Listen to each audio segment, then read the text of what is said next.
Keluaran pasal 34 ayat 1-35. Dua loh batu yang baru.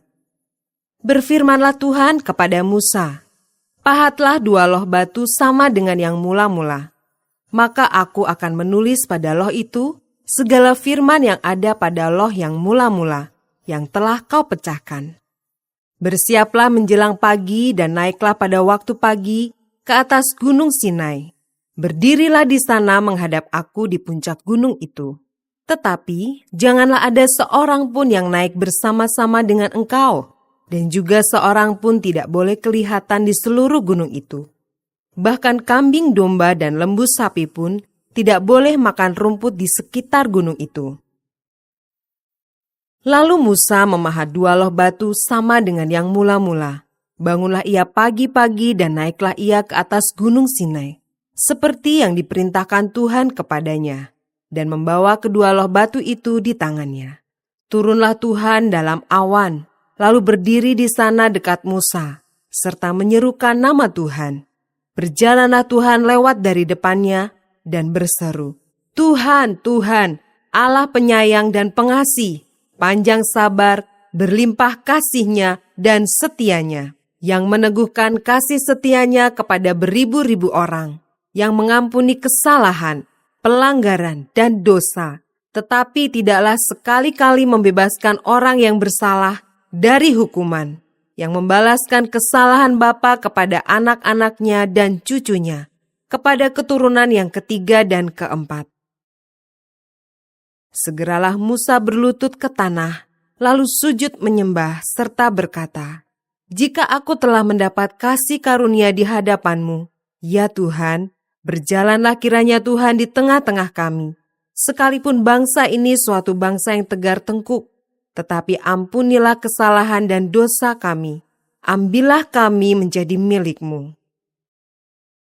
Firman-Nya, "Sungguh, aku mengadakan suatu perjanjian. Di depan seluruh bangsa-Mu ini, akan kulakukan perbuatan-perbuatan yang ajaib, seperti yang belum pernah dijadikan di seluruh bumi, di antara segala bangsa. Seluruh bangsa yang di tengah-tengahnya engkau diam, akan melihat perbuatan Tuhan, sebab apa yang akan kulakukan dengan engkau, sungguh-sungguh dahsyat. Tetapi engkau, berpeganglah pada yang kuperintahkan kepadamu pada hari ini. Lihat, aku akan menghalau dari depanmu orang Amori, orang Kanaan, orang Het, orang Feris, orang Hewi, dan orang Yebus. Berawas-awaslah, janganlah kau adakan perjanjian dengan penduduk negeri yang kau datangi itu, supaya jangan mereka menjadi jerat bagimu di tengah-tengahmu.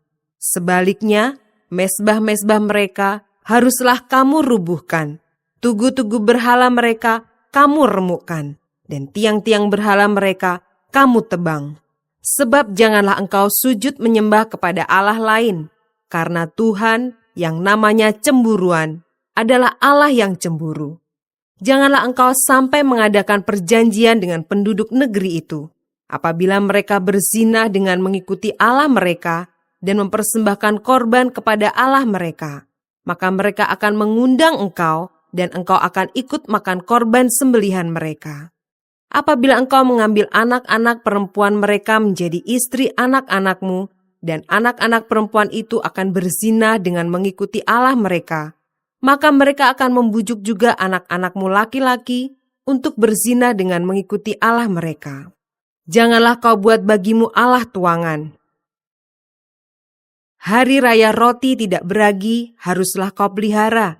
7 hari lamanya engkau harus makan roti yang tidak beragi, seperti yang kuperintahkan kepadamu, pada waktu yang ditetapkan dalam bulan Abib.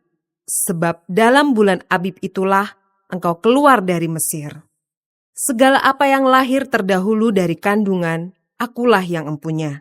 Juga segala ternakmu yang jantan, anak yang lahir terdahulu dari lembu atau domba. Tetapi anak yang lahir terdahulu dari keledai, haruslah kau tebus dengan seekor domba. Jika tidak kau tebus, haruslah kau patahkan batang lehernya. Setiap yang sulung dari antara anak-anakmu haruslah kau tebus, dan janganlah orang menghadap ke hadiratku dengan tangan hampa. 6 harilah lamanya engkau bekerja, Tetapi pada hari yang ketujuh haruslah engkau berhenti, dan dalam musim membajak dan musim menuai haruslah engkau memelihara hari perhentian juga. Hari raya 7 minggu, yakni hari raya buah bungaran dari penuaian gandum, haruslah kau rayakan. Juga hari raya pengumpulan hasil pada pergantian tahun. 3 kali setahun, segala orangmu yang laki-laki harus menghadap kehadirat Tuhanmu, Tuhan Allah Israel. Sebab aku akan menghalau bangsa-bangsa dari depanmu dan meluaskan daerahmu, dan tiada seorang pun yang akan mengingini negerimu. Apabila engkau pergi untuk menghadap kehadirat Tuhan Allahmu 3 kali setahun. Janganlah darah korban sembelihan yang kepadaku kau persembahkan beserta sesuatu yang beragi. Dan janganlah ada dari korban sembelihan pada hari raya Paskah bermalam sampai pagi. Yang terbaik dari buah bungaran hasil tanahmu haruslah kau bawa ke dalam rumah Tuhan Allahmu. Janganlah engkau masak anak kambing dalam susu induknya.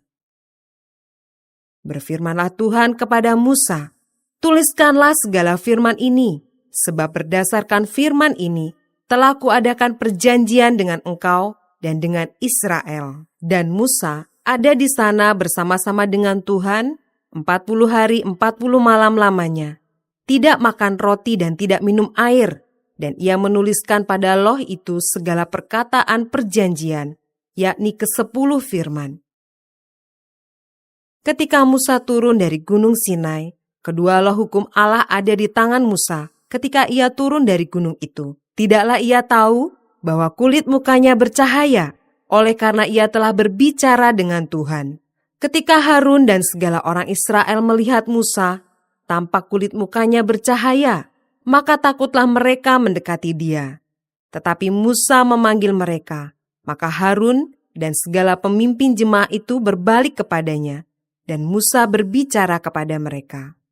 Sesudah itu mendekatlah segala orang Israel, lalu disampaikannyalah kepada mereka segala perintah yang diucapkan Tuhan kepadanya di atas gunung Sinai. Setelah Musa selesai berbicara dengan mereka, diselubunginyalah mukanya. Tetapi apabila Musa masuk menghadap Tuhan untuk berbicara dengan dia, ditanggalkannyalah selubung itu sampai ia keluar. Dan apabila ia keluar, dikatakannyalah kepada orang Israel apa yang diperintahkan kepadanya. Apabila orang Israel melihat muka Musa, bahwa kulit muka Musa bercahaya, maka Musa menyelubungi mukanya kembali sampai ia masuk menghadap untuk berbicara dengan Tuhan.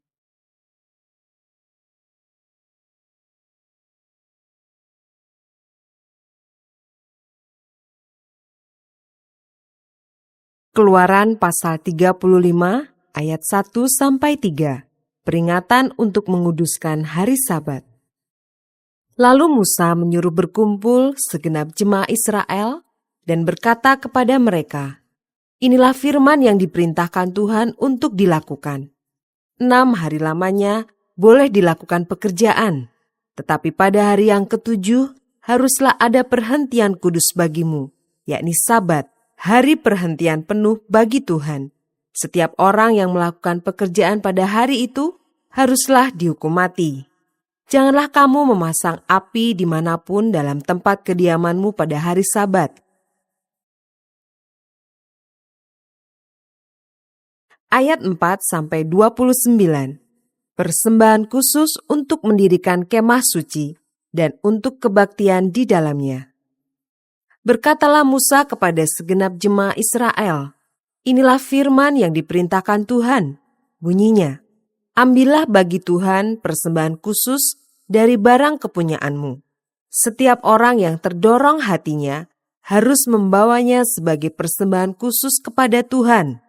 Emas, perak, tembaga, kain ungu tua, kain ungu muda, kain kirmizi, lenan halus, bulu kambing, kulit domba jantan yang diwarnai merah, kulit-kulit lumba-lumba, kayu penaga, minyak untuk penerangan, rempah-rempah untuk minyak urapan, dan untuk ukupan dari wangi-wangian, permata krisopras dan permata tatahan untuk baju efod dan untuk tutup dada.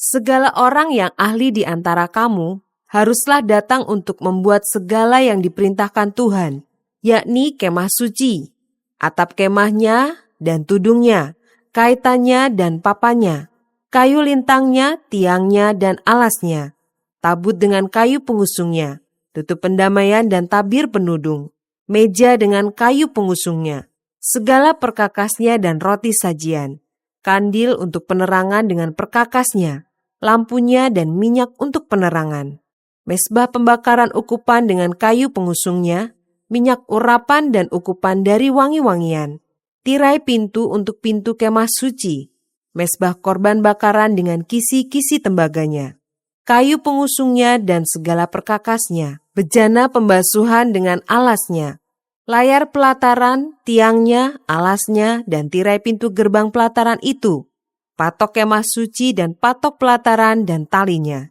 pakaian jabatan untuk menyelenggarakan kebaktian di tempat kudus, dan pakaian kudus bagi imam Harun, dan pakaian anak-anaknya untuk memegang jabatan imam. Lalu pergilah segenap jemaah Israel dari depan Musa.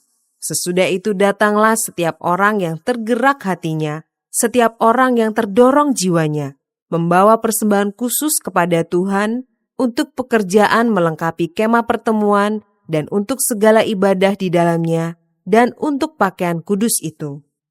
Maka datanglah mereka, baik laki-laki maupun perempuan, setiap orang yang terdorong hatinya, dengan membawa anting-anting hidung, anting-anting telinga, cincin meterai dan kerongsang, segala macam barang emas.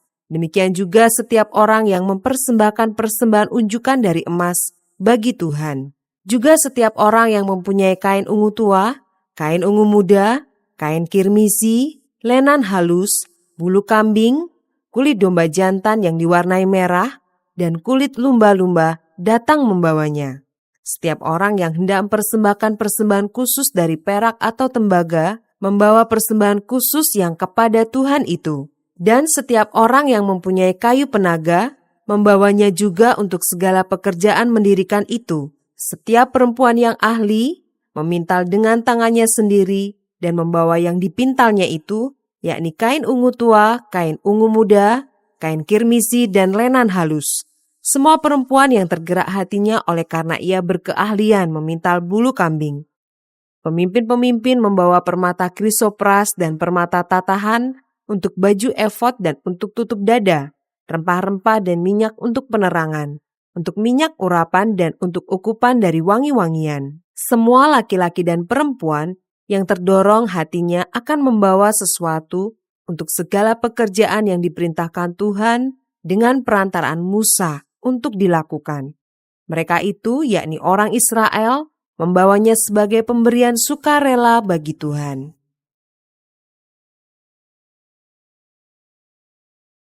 Ayat 30 sampai dengan 35. Pengangkatan Besaleel dan Aholiab. Berkatalah Musa kepada orang Israel, "Lihatlah, Tuhan telah menunjuk Besaleel bin Uri bin Hur dari suku Yehuda, dan telah memenuhinya dengan roh Allah, dengan keahlian, pengertian dan pengetahuan dalam segala macam pekerjaan, yakni untuk membuat berbagai rancangan supaya dikerjakan dari emas, perak dan tembaga, untuk mengasah batu permata supaya ditatah, untuk mengukir kayu dan untuk bekerja dalam segala macam pekerjaan yang dirancang itu. Dan Tuhan menanam dalam hatinya dan dalam hati Aholiab bin Ahisamak dari suku Dan, kepandaian untuk mengajar. Ia telah memenuhi mereka dengan keahlian untuk membuat segala macam pekerjaan seorang tukang, pekerjaan seorang ahli, pekerjaan seorang yang membuat tenunan yang berwarna-warna dari kain ungu tua, kain ungu muda, kain kirmisi dan lenan halus, dan pekerjaan seorang tukang tenun, yakni sebagai pelaksana segala macam pekerjaan dan perancang segala sesuatu.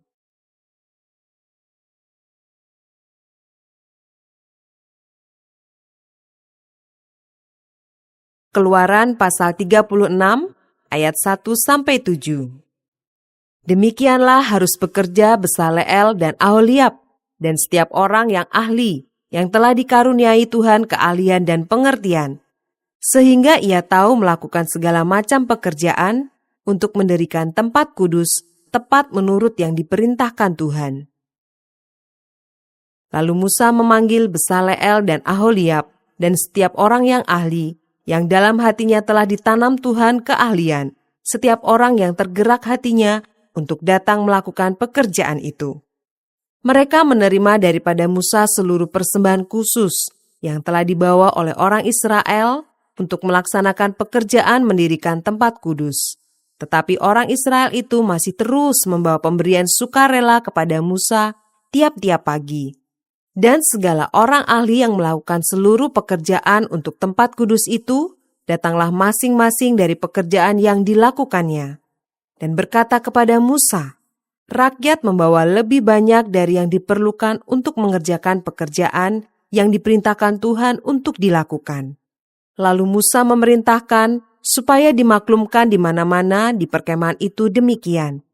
Tidak usah lagi ada orang laki-laki atau perempuan yang membuat sesuatu menjadi persembahan khusus bagi tempat kudus. Demikianlah rakyat itu dicegah membawa persembahan lagi, sebab bahan yang diperlukan mereka telah cukup untuk melakukan segala pekerjaan itu, bahkan berlebih.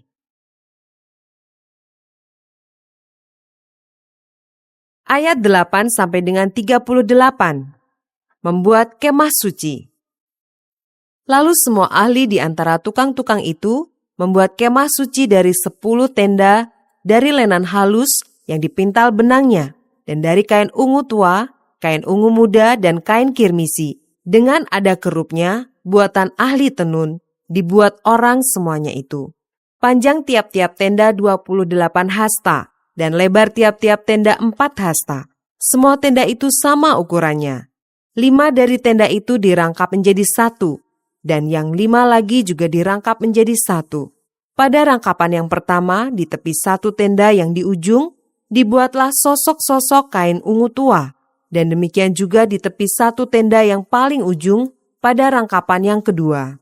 50 sosok dibuat orang pada tenda yang pertama, dan 50 sosok pada tenda yang di ujung pada rangkapan yang kedua, sehingga sosok-sosok itu tepat berhadapan satu sama lain.